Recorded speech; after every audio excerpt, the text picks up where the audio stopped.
Are you worried? No, not really. I think in a way we've still got to get through the tapering announcement. I think that's going to be much more of a difficult issue in the sense of timeline for equity investors. I think most people thought that would be in December, and it looks like it will be post the Jackson Hole meeting in September or November. I think the dot plot moves themselves, whilst they have slightly more hawkish than what people would have expected, I think it's not necessarily got the greatest track record in history about actual Fed moves. All it's saying is really that the direction of travel is towards tightening, and actually things that actually have got a lot better since the last FOMC meeting.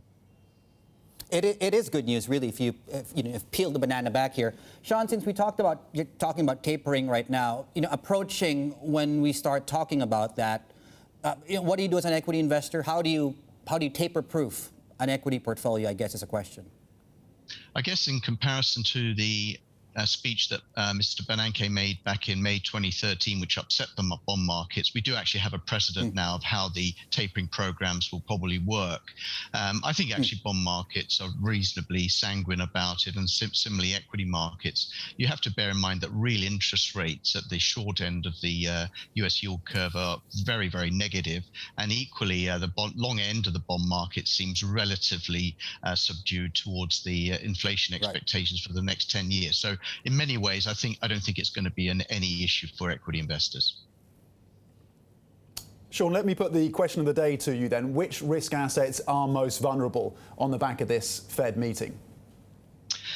I guess the way I would look at it is that those assets where intrinsic value is actually very hard to determine. So if you're outside of the mainstream assets, like into perhaps cryptos or buying call options or shares with a very, very bad balance sheet, I think you'd probably want to start to think about sort of relinquishing those, because under short rates moving up, historically those asset classes tend to do pretty poorly. I think within the equity markets, I think really clearly you don't want to be in very high P multiple shares, because that in itself may spell much more difficult returns. High P stocks when bond yields are moving up have never been a great combination.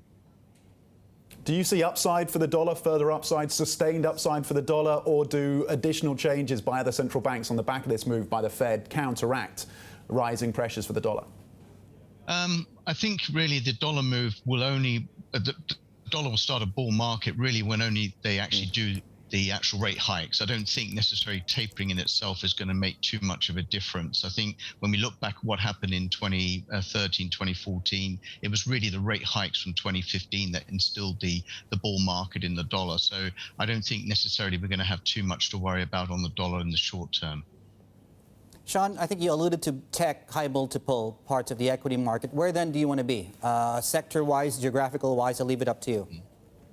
Well, I think at the moment you've got really two big parts of the equity market that could actually do reasonably well. One is the banks, because clearly when we look through Australia, the UK, and now even the US, the potential for write-backs is actually starting to increase, and the impairment cycle looks a lot better than people would have anticipated 6 months ago.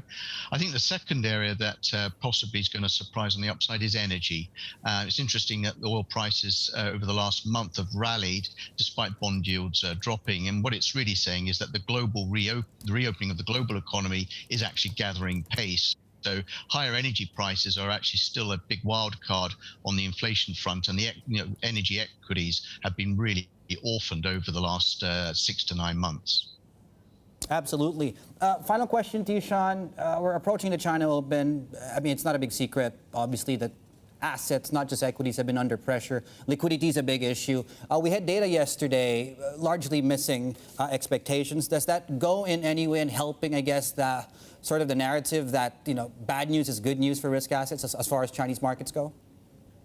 I think for the China markets, the difficulty really is you've come off economic numbers in the first quarter, which showed 18% GDP, and you're sort of descending very rapidly towards about 5% towards the end of the year. So naturally, I think you're getting an underwhelming feeling of the macro data, which will eventually happen to all of the other markets. But in China's case, it was very, very accentuated during first quarter. So again, I think it's just that you're not getting any supportive narrative from the economic data, and probably won't until until we get the base effects running itself out towards third and fourth quarter. So unfortunately, earnings and macro data in China are not going to be great news either for bonds or for equities.